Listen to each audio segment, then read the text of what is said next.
Hello दोस्तों, स्वागत है आपका हमारे इस वीडियो में। तो जैसा कि डीएफसीसीएल का 2023 का मेंस एग्ज़ाम होने वाला है और जो भी कैंडिडेट क्वालिफाई करेंगे उसमें उसके बाद उसकी पोस्टिंग लोकेशन क्या होगी, बहुत से लोगों का कन्फ्यूजन है। और लोग कमेंट करते हैं कि कहाँ पोस्टिंग मिल सकते हैं, क्या अपने यूनिट में पोस्टिंग मिलेगी, होम टाउन के यूनिट में पोस्टिंग मिलेगी। तो इसी सब पे बात करने वाले हैं कि पोस्टिंग प्रेफरेंस क्या होती है, क्या क्या भरना होता है, ईस्टर्न वेस्टर्न का लोकेशन क्या है, कॉरपोरेट ऑफिस में पोस्टिंग मिल सकती है कि नहीं, और अगर कोई कैंडिडेट बिहार का है तो क्या उसको बिहार में ही मिलेगी, जो राजस्थान का है तो उसको राजस्थान के लोकेशन में पोस्टिंग मिल सकती है कि नहीं, क्या ज़्यादा नंबर लाने पे ही, अच्छे रैंक लाने पे ही पोस्टिंग अच्छी मिलेगी, नहीं तो इधर कहीं और पोस्टिंग मिल जाएगी। तो डीएफसीसीएल में ये क्या होता है, पोस्टिंग लोकेशन क्या है, और इसी पे हम आज बात करेंगे। और ऑफिशियल आपको फॉर्म दिखाएंगे पोस्टिंग प्रेफरेंस की, पोस्टिंग प्रेफरेंस फॉर्म कैसे फिल करेंगे अपने डॉक्यूमेंट वेरिफिकेशन के टाइम में, ज्वाइनिंग के टाइम में। तो आप देख सकते हैं ये डीएफसीसीएल का ऑफिशियल है। जब आप ज्वाइनिंग करने जाइएगा डीएफसीसी को तो आपसे ये फॉर्म फिलअप कराया जाएगा। डीएफसीसीएल में कार्य ग्रहण के लिए तैनाती के स्थान का विकल्प, place of posting on joining in DFCCL option. यहाँ आप देख सकते हैं, मैं जो आपका नाम हो, जो दिनांक इतना को इतना के रूप में कार्य ग्रहण करूँगा, यानी किस पोस्ट पे आप ज्वाइन करेंगे। तो जैसे कोई कैंडिडेट एग्जीक्यूटिव ओपीएनबीडी में ज्वाइन करता है तो अपना लिखेगा इतना तारीख को जो ज्वाइनिंग होगी। सीबीटी 2 क्वालिफाई करने के बाद जो एप्टीट्यूड टेस्ट होंगे, जो भी एग्जीक्यूटिव ओपीएनबीडी क्वालिफाई करेंगे, आप देख सकते हैं इंग्लिश में भी है। और यहाँ आप देख सकते हैं 3 ऑप्शन दिए गए हैं। तो यहाँ ये चीज़ है कि आप पोस्टिंग प्रेफरेंस मैक्सिमम 3 ही डाल सकते हैं, यानी कि इसमें आप ये कर सकते हैं, अगर कोई कैंडिडेट बिहार राज्य से है तो पहला बिहार का मुगलसराय डीडी यूनिट डाल सकता है, उसके नज़दीक का अगर इलाहाबाद डाल सकता है, या टुंडला यूनिट डाल सकता है। वैसे ही अगर कोई दिल्ली के नज़दीक है तो पहला पोस्ट प्रेफरेंस टुंडला डाल सकता है, इलाहाबाद डाल सकता है। इसी तरह अपना जो भी लोकेशन हो। अब हम देख सकते हैं जो ये प्रेफरेंस डाले जा रहे हैं, इसमें क्या क्या चॉइस करना हो सकता है, क्या क्या ऑप्शन दिए गए हैं। तो इसी फॉर्म में आपको दिया जाएगा ऑप्शन। यहाँ आपका देख सकते हैं, आपका सिग्नेचर होगा, नाम होगा, डेजिग्नेशन होगा और डेट होगा। और यहाँ पे ऑप्शन की बात करें तो देखिए, आपको प्लेस ऑफ पोस्टिंग का ऑप्शन जो है चॉइस करने के लिए दिया गया है। डीएफसीसी में 3 कैटेगरी आते हैं जहाँ पर आपको ज्वाइनिंग के बाद पोस्टिंग मिलेगी। और रेलवे में ऐसा है कि एक बार डिवीज़न वाइज होता है, डिवीज़न अलॉट होता है, तो आप डिवीज़न में ही उसी डिवीज़न में रह सकते हैं। जबकि डीएफसीसी में आपको देखिए, सबसे पहला अगर हम देखें तो 3 ऑप्शन है आपका। फर्स्ट है कॉरपोरेट ऑफिस, सेकंड है ईडीएफसी ईस्टर्न को dedicated freight corridor field unit, और थर्ड है western dedicated freight corridor field unit. यानी कि ये 3 ही चॉइस कर सकते हैं। अब 3 में जैसे अगर आप कॉरपोरेट ऑफिस चॉइस करना चाहते हैं तो ये कर सकते हैं। Eastern dedicated freight corridor field unit में आप देख सकते हैं अम्बाला है, मेरठ है, टुंडला जो आगरा में है, मुगलसराय, वाराणसी। हालांकि मुगलसराय डीडीयू हो गया है, पहले इसका ऑफिस वाराणसी में था, इसीलिए वाराणसी दे गया। अब इसका ऑफिस डीडीयू में हो चुका है, Allahabad east end Allahabad west end Kolkata. तो ये आप ईस्टर्न में डाल सकते हैं। अगर कोई दिल्ली के नज़दीक है तो मेरठ भी डाल सकते हैं, टुंडला भी डाल सकते हैं, अम्बाला भी डाल सकते हैं, जो भी कैंडिडेट। अगर कोई बिहार के नज़दीक है तो वो मुगलसराय चॉइस कर सकता है, इलाहाबाद चॉइस कर सकता है, कोलकाता भी चॉइस कर सकता है। अब यहाँ ध्यान देने वाली ये चीज़ है कि, और सेम वेस्टर्न में आप देख सकते हैं बड़ोदरा है, अहमदाबाद है, मुंबई साउथ, मुंबई नॉर्थ, अजमेर है, जयपुर है, नोएडा है। अगर कोई दिल्ली के नज़दीक है तो वेस्टर्न का चॉइस करके नोएडा भी भर सकता है। अगर कोई मुंबई के नज़दीक है तो मुंबई साउथ, मुंबई नॉर्थ भर सकते हैं। बड़ोदरा भी मुंबई के नज़दीक में आता है, आप भर सकते हैं।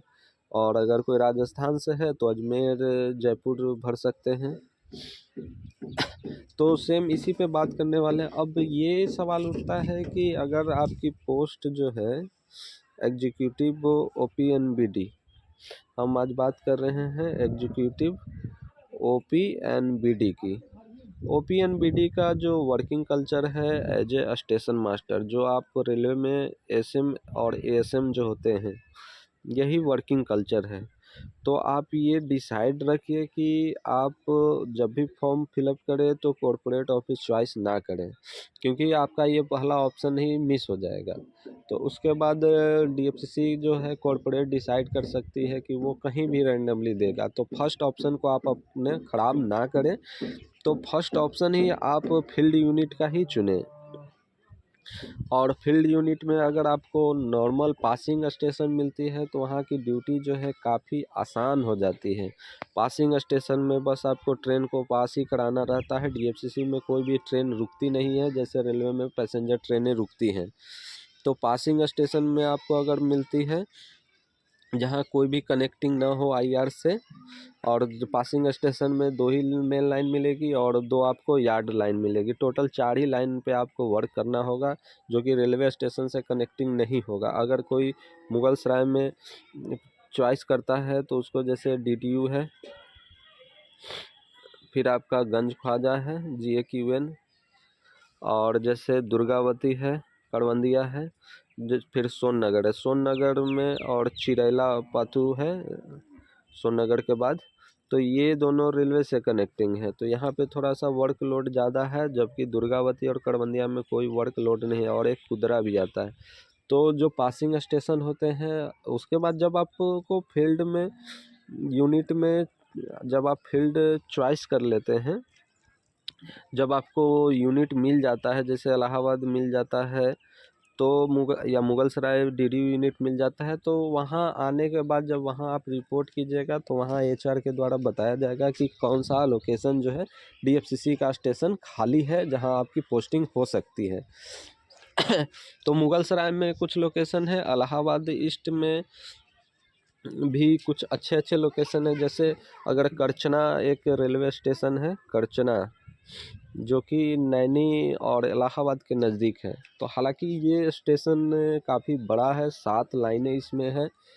तो हमने खुद फिजिकली जाके देखा है, टावर वैगन का मूवमेंट भी किया था वहाँ पे। तो करचना काफ़ी बड़ा रेलवे स्टेशन है और आईआर से कनेक्शन भी है, तो यहाँ वर्कलोड थोड़ा ज़्यादा है। उसके बाद एक मिर्ज़ापुर अच्छा लोकेशन है। मिर्ज़ापुर में आपको अच्छा लोकेशन है, जो मिर्ज़ापुर सिटी से 1-2 किलोमीटर ही नज़दीक है। तो ये भी काफ़ी अच्छा लोकेशन है। उसके बाद ऊंचडी है, और भी स्टेशन है, जो कि इसमें सबसे अच्छा लोकेशन मिर्ज़ापुर है। मिर्ज़ापुर में रेलवे की ट्रेनें भी काफ़ी रुकती है, और करचना भी अच्छा स्टेशन है, लेकिन यहाँ पे एज ए ओपीएनबीडी आपको वर्किंग जो है ज़्यादा हो सकता है।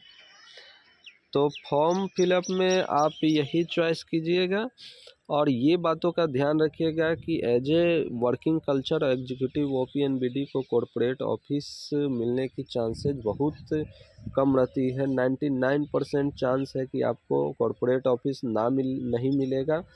तो आप ये अपना फर्स्ट ऑप्शन जो है, जो यहाँ पे आपको फिल करना है, फर्स्ट ऑप्शन आप अपना ख़राब ना करें। फर्स्ट ऑप्शन जो है आप अपना ख़राब ना करें। आप ईस्टर्न और वेस्टर्न के जो भी फील्ड यूनिट है, आप जिस भी लोकेशन के नज़दीक हैं, उसी लोकेशन के जो यूनिट आपका पड़ रहा है, जैसे ही नीचे आप देख सकते हैं जो भी यूनिट पड़ रहा है, आप उसी यूनिट को चॉइस करें। हाँ, ये सवाल उठता है कि क्या हमारी जो है प्रेफरेंस मानी जाएगी या रैंक वाइज डिसाइड होता है। तो हाँ, ये कह सकते हैं कि कट ऑफ आपका कितना है, अच्छा है। और जो जैसे लिस्ट आती, अगर 30 कैंडिडेट की लिस्ट आई है, ठीक है, 30 कैंडिडेट की वैकेंसी थी ओपीएनबीडी में, तो उसमें आपको डिसाइड किया जाएगा कि आपका रैंक कितना है, और उस रैंक में भी डिसाइड होगा कि उस रैंक वाले जो कैंडिडेट है वो कहाँ कहाँ चॉइस किए हैं। अगर ऊपर से लेके 5 कैंडिडेट का बात किया जाए और 5वां कैंडिडेट में कोई भी,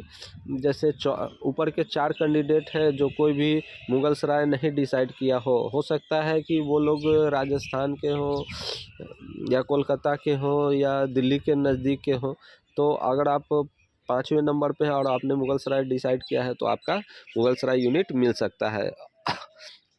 और अभी हाल ही में अभी इसमें आप देख सकते हैं जो मेरठ यूनिट है और अम्बाला यूनिट है और एक इलाहाबाद ईस्ट एंड वेस्ट, ये चारों यूनिट जो है ओपन हो चुका है। यानी कि यहाँ पे जो ट्रायल था मालगाड़ी का वो सक्सेसफुल हो गया है। तो यहाँ पे सीटों की संख्या अभी ज़्यादा खाली है और डीडीयू में भी सीटों की संख्या खाली है।